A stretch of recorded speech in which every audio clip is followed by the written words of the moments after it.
Good morning children and welcome back to your chemistry class. Today we shall start with a new topic in organic chemistry, that is isomerism. I hope you all must be knowing what is isomerism, but still I have mentioned it over here. When two or more compounds having same molecular formula, they differ in their physical or chemical properties, the phenomenon is known as isomerism, right? And such compounds, what are they called as? Isomers.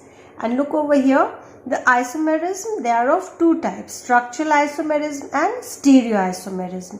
The structural isomerism is further divided into or classified into chain isomerism, position isomerism, then functional isomerism, metamerism, ring chain isomerism and tautomerism, right? And stereoisomerism, it is again of two types, geometrical isomerism and optical isomerism. So in today's video, we are going to cover up all this structural isomerism. So pay attention, I'll be giving you examples of each kind and also will try to explain you, right? So coming to the first isomerism, that is called as structural isomerism. So what do we mean firstly by structural isomerism is to be understood, right? So when two or more compounds having same molecular formula, they possess different chemical structures on account of different arrangement of atoms in their molecules, the phenomenon is termed as structural isomerism, right? And the compounds, they are called as structural isomers. So how many types are there? They are of 6 types. 1, 2, 3, 4, 5, 6. They are of 6 types. So let us begin with the first one. That is the, I shall mention it like this, chain isomerism. Now few of them like chain, position, functional, they are very simple. You have also studied about them earlier, but I will be giving you examples to understand again. So chain isomerism, this arises due to the difference in the carbon skeleton which is present in the compound, right? So for hydrocarbons, it must contain at least how many carbon atoms for this? At least 4 carbon atoms are important to show chain isomerism, right? And usually they differ in their root word. So this is also called as skeleton isomerism, right? So let's take an example over here. Example could be your pentane. Pentane means CH3, CH2, CH2, CH2, CH3. 2, 3, 4, 5. So what is this called as? This is N-pentane, right? Now let's see another one of the same kind, CH3, CH, CH2, CH3, CH3. Now look over here. We are talking about C5H12, isn't it?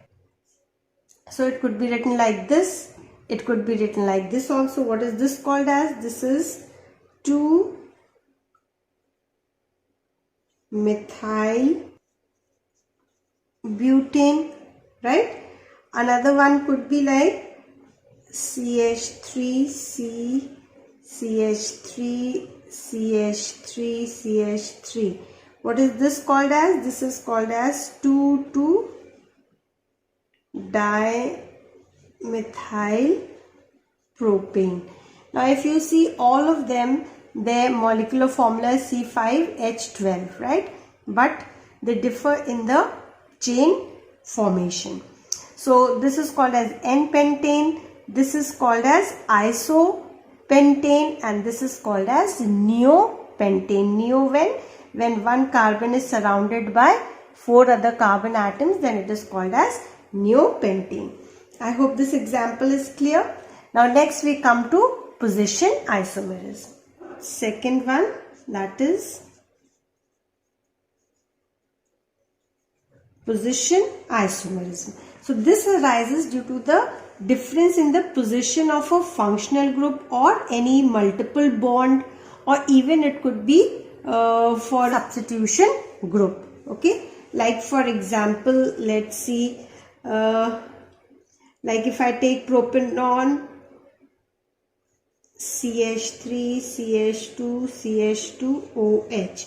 Right? This is called as what? Propanol 1. Right? Now see over here, CH3, CH, CH3OH. Now this OH is at the second place. So this becomes what? Propanol 2. Okay. So what happened? The position of your hydroxide has changed. So this is your position isomerism. Okay.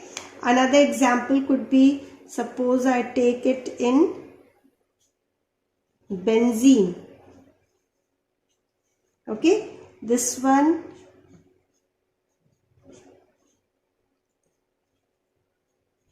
this, and this. So what is the difference? These are all dichlorobenzene, but this is orthodichlorobenzene, this is metadichlorobenzene, and this is paradichlorobenzene. This is all what? I'm writing it down over here, dichlorobenzene. Okay, so this one is your orthodichlorobenzene, this is metadichlorobenzene, this is paradichlorobenzene. So over here you can see one chlorine atom, the position changes from ortho to meta to para. So such examples are called as position isomerism. Now let's talk about the third one, that is the functional isomerism. Functional isomerism. Now this type of isomerism arises due to difference in the nature of the functional group, as the word suggests, okay, which is present in the compound. So let's take an example over here, like suppose I take C3H6O, right? So let us see how does it show the functional isomerism. So CH3O, CH double bond, CH2. What is this? This is methoxyethene. This is methoxyethene. Okay. Now if I write it down like this, CH2 double bond, CH, CH2OH. What is this called as now? This will be called as prop2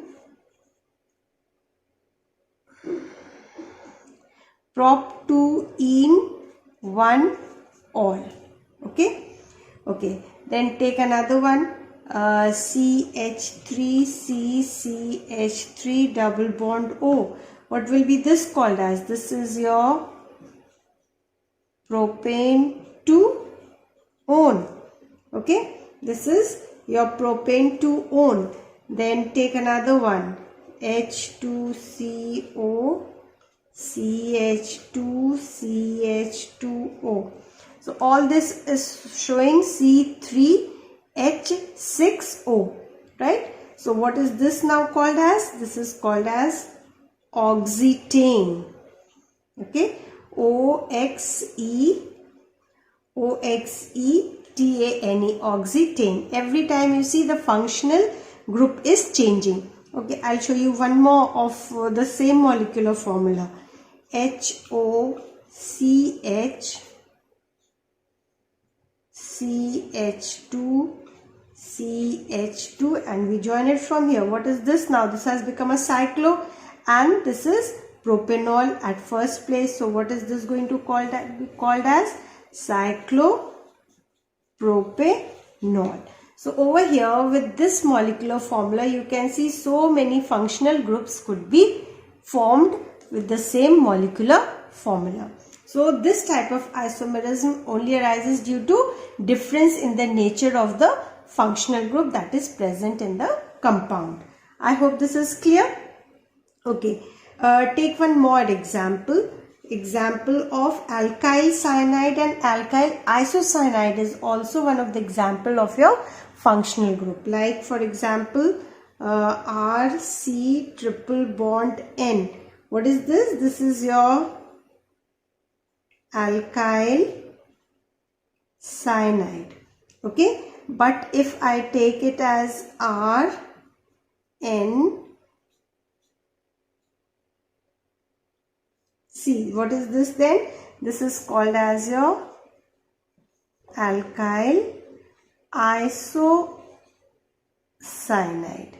So these two are also showing us functional isomerism, and these two are functional isomers, right? So I hope these three structural isomerism is very clear to you. Chain isomerism, position isomerism, and functional isomerism. Now we move to metamerism. Okay, now coming to the fourth one, that is metamerism, right? So this type of isomerism arises due to different types of alkyl groups that are present across a polyvalent functional groups. What did I say?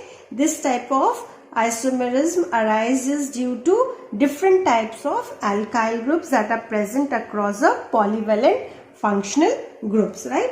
For example, let us see, like for example, CH3O C3H7. What is this called as? This is called as methoxypropane, right? And if I write C2H5O C2H5, now both the places you see the molecular formula is the same, right? But over here we have different alkyl groups. So this will be called as what? Ethoxyethane. Clear? Then they are termed as metamerism, right? Taking another example, take one more example over here, like HCOC2H5 double bond O. What is this called as? This will be called as ethyl formate. Okay, and if you see this one, CH3COCH3 double bond O, what is this called as? This is called as methyl acetate. So what did you find over here? The alkyl group changed over here. See, the alkyl group has changed over here. So this type of isomerism, it is only due to different types of alkyl groups that are present in the across a polyvalent functional groups. Clear? Now, few important point to be noted over here for metamerism is that if metamerism and functional isomerism, sometimes what happens that functional isomerism also happens to take place in the examples of this metamerism. So they coexist. Okay, then remember going to report it as metamerism. One point that should be very clear to you, right? Secondly, for the same polyvalent functional group, only metamerism is reported, but not chain or position isomerism, right? For example, for pentane 2-on and pentane 3-on, they are metamers but not position isomers. Okay, I repeat over here, pentane 2-on and pentane 3-on. Okay, though they show you position isomerism, but here they also show metamerism. So we are supposed to report as metamerism and not as functional position isomerism over here. I hope this is very clear to you, right? Then we next come to, this is done, then we next come to ring chain isomerism.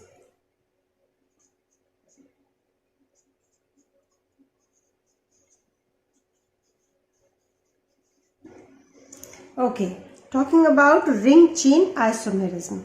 When at least one of the isomeric forms is a cyclic compound and one is an open chain compound, then the isomerism is termed as ring chain isomerism. Okay, what did I say? When one of the isomeric forms is cyclic and the other one is your open chain. Fine. Then the isomerism is termed as ring chain isomerism. Like for example, let's take example, I'll show you, like CH3, CH double bond, CH, CH3. So this is an open chain. What do you call it as? Butene. Clear? And now I'm going to show you the cyclic form of the compound with the same molecular formula, that is H2CCH2, CH2, CH2. What is this? This is called as cyclobutane. So what did we see over here? One of the isomeric form is your cyclic compound and one is your open chain compound. Then such kind of isomers, what are they termed as? Showing you ring chain isomerism. Okay. Next we come to Tautomerism. Coming to the sixth one, that is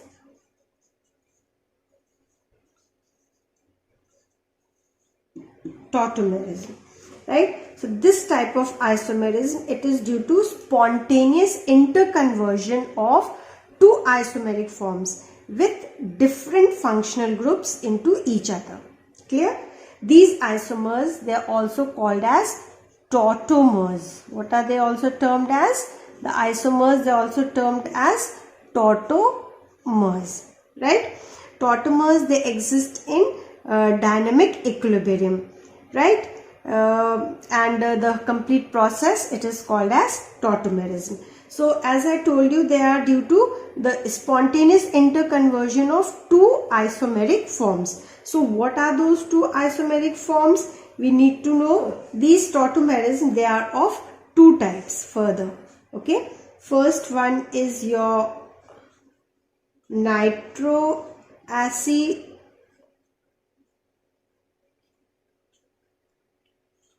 Tautomerism, and second one is your Keto Enol Tautomerism. Okay.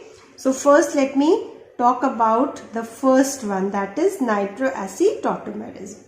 So it is only shown by 1 degree and 2 degree nitro compounds that have alpha hydrogen. Okay. So I'm talking about this Nitro acid Tautomerism. I'll write it down over here. Nitro acid Tautomerism. They are shown by 1 degree and 2 degree nitro compounds that have alpha hydrogen. Okay. So let's look at the example over here, like CH3, CH2, N double bond O. Right. So this is what this is called as the nitroethane. This is called as nitroethane, and this is a nitro form. Okay. This is called as your nitro form. Now let us look at the acid form.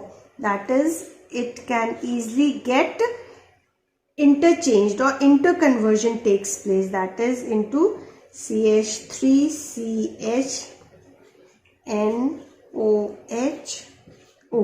What is this called as? This is now isonitroethane. Okay. And this is your acid form. So what did I tell you about Tautomerism?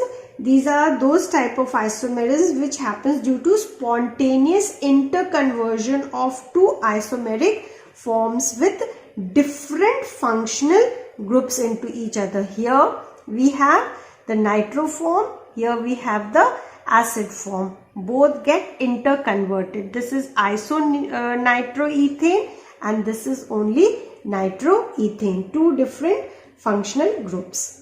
I hope this is very clear, and this happens only where?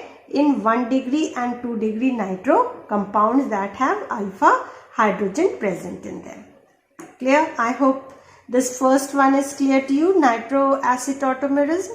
Now we shall talk about Keto Enol Tautomerism. Next let us talk about Keto-Enol Tautomerism. Now in this type of isomerism, the compound exists in two interconvertible forms. One containing a keto group, right, as the word suggests, and the other containing alcoholic group, that is called as enolic form.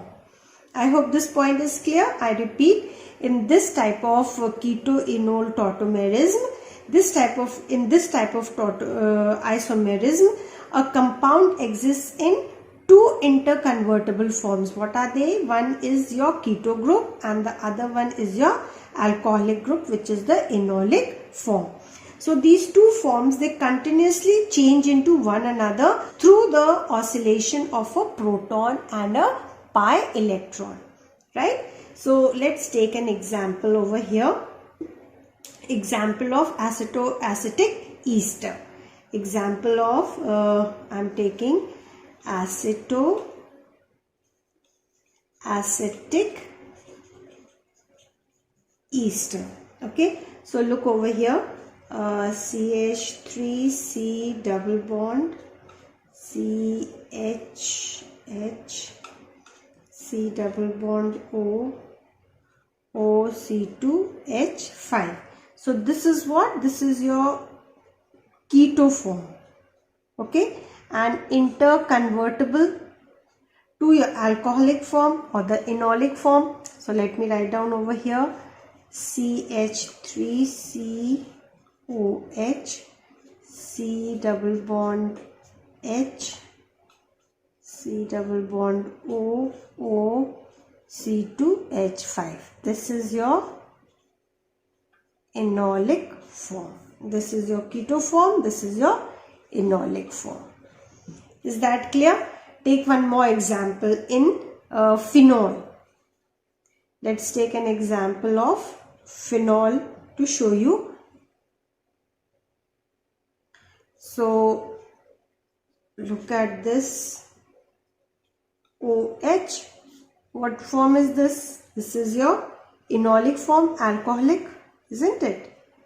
Enolic form, and this is getting interconverted to a keto form. This is what? The keto form. Right? So these are some examples of your keto-enol tautomerism. I hope this point is very clear. Now, over here, there are again in tautomerism, there are two types of systems that you need to understand. First is your diet system. Okay. And the second is your triad system. Triad system. So now what is a diet system and what is a triad system? When the migration of hydrogen atom takes place from first to second element, then it is called as a diet system. So I'll rub off this and show you the examples for diet and triad systems also. Okay, so let's talk about diet system first, and then I'll tell you about triad system. So what did I say? When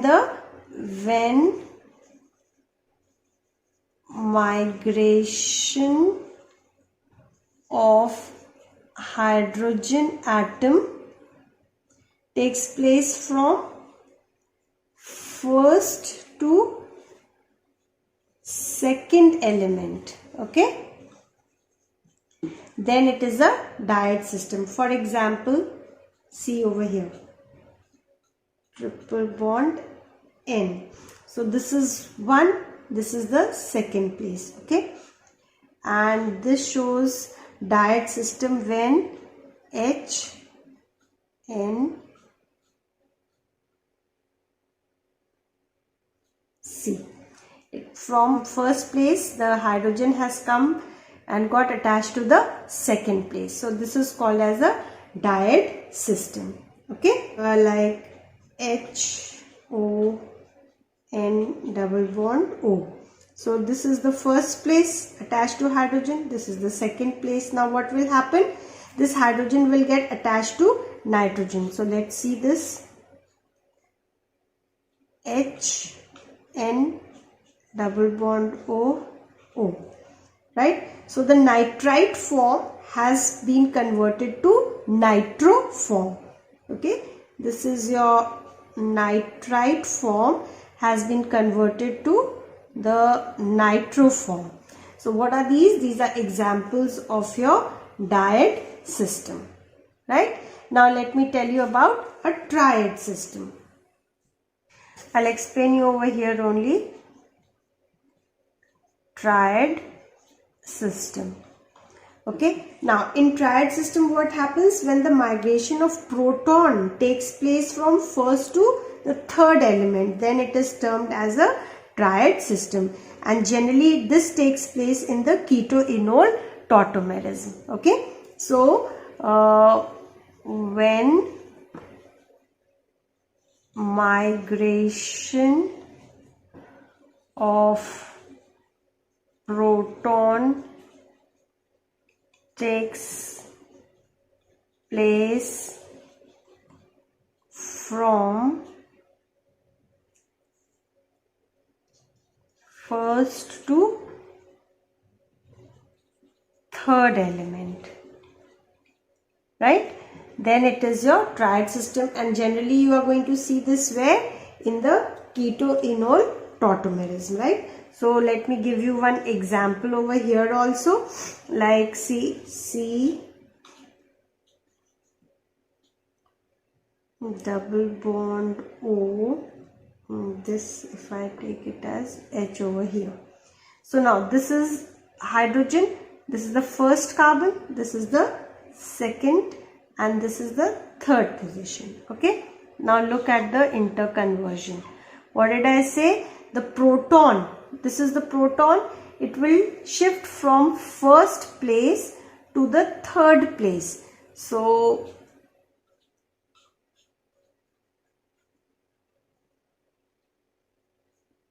this is your alcoholic form, from keto to alcoholic form. So when the migration of the proton takes place from the first place to the third place, and thus from the ketone it is converted to enolic form, this is called as your triad system.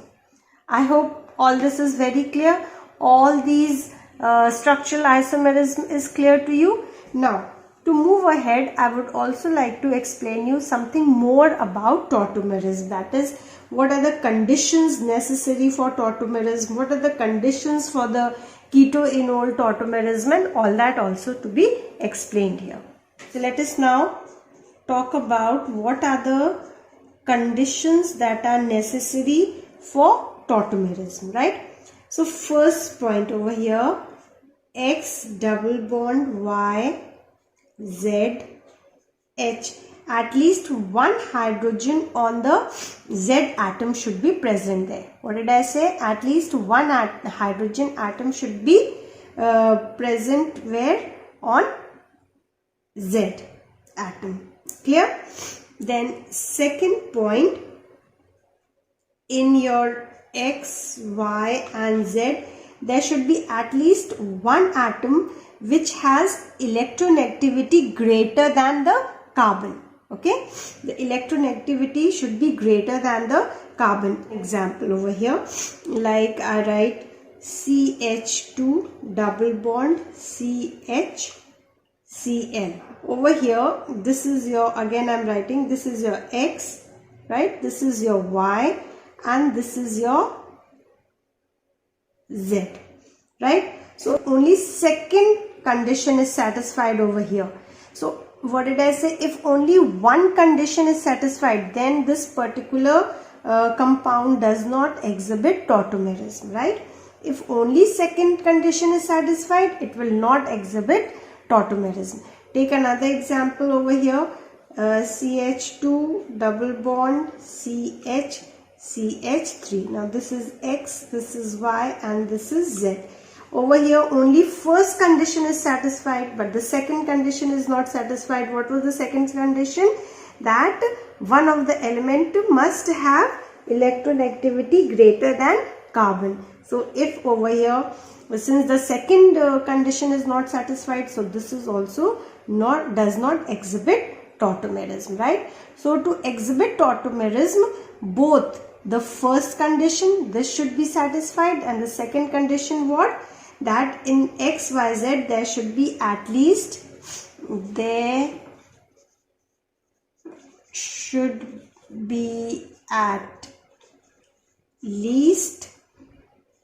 one atom which has electronegativity greater than carbon. Clear? So these two conditions have to be satisfied for a molecule or a compound to be a tautomer or to show tautomerism. Any one of them does not verify that that particular compound shows tautomerism. I hope this is very clear to you. Now we are going to talk about what are the conditions for keto-enol tautomerism.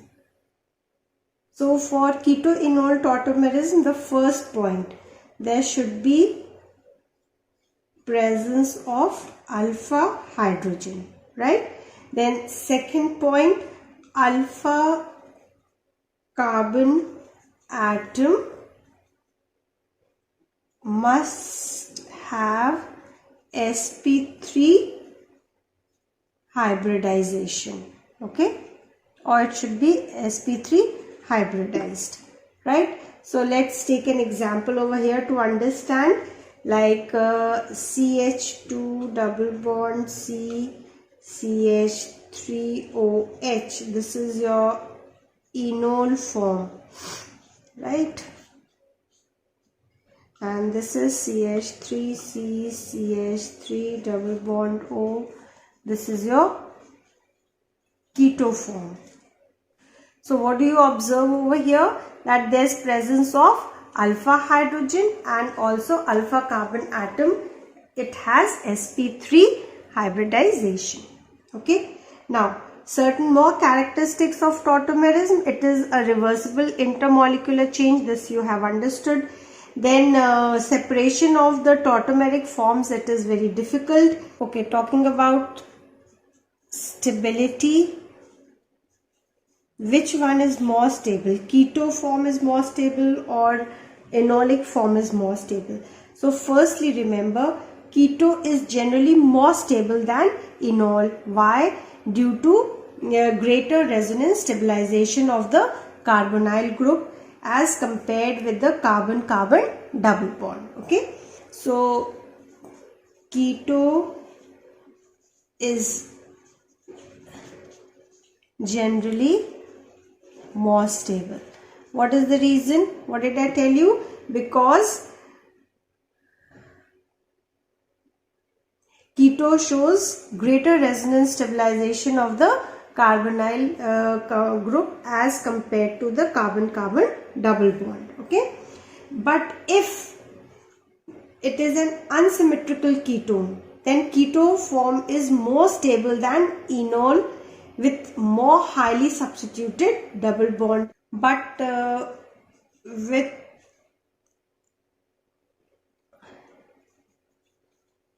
unsymmetrical ketones, okay, keto is more stable, but the enol with more highly substituted double bond is more stable. Like for example, CH2 double bond COH CH2 CH3. Now this is what? This is your enol form, first one. Okay. Now I'm giving you one example to explain you that part. CH3C double bond O CH2 CH3. What is this? This is your keto form. Okay, and then this goes into CH3COH double bond CH3. This is your second enol form. Okay, now if you check over here, the second enol form is more stable than your first one or even than your keto form. So what did I say? Firstly, keto is generally more stable, right?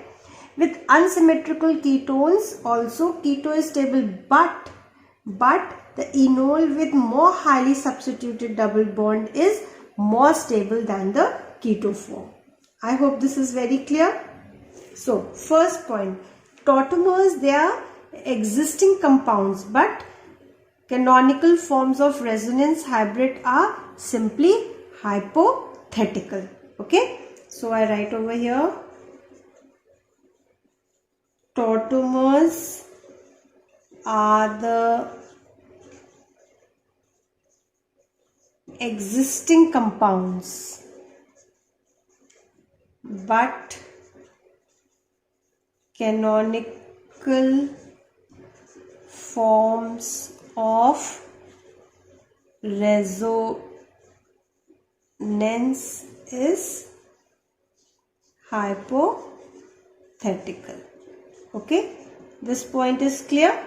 Then second point, tautomers, they differ in aromatic arrangement, but resonating structures, they involve a change in the position of your pi electrons, right? So tautomers differ in atomic arrangement, right? But resonating structures involve change in pi electrons. Third point of difference, tautomerism may occur in planar or non-planar molecules, but resonance only occurs in planar molecules. Okay, so tautomerism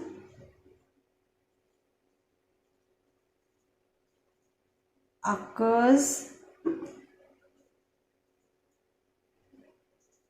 in planar and non-planar molecules,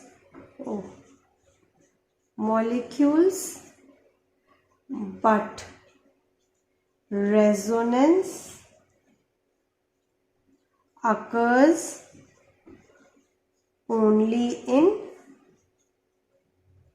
planar molecules. Okay. Fourth point of difference, tautomers, they have different functional groups, but resonating structures, they have same functional groups. Okay, tautomers have different functional groups, but resonance have same functional groups. Okay, last but not the least, tautomerism does not involve any change in bond lengths, but resonance involves the change in the bond length as well. Okay, so tautomerism does not involve change in bond length, but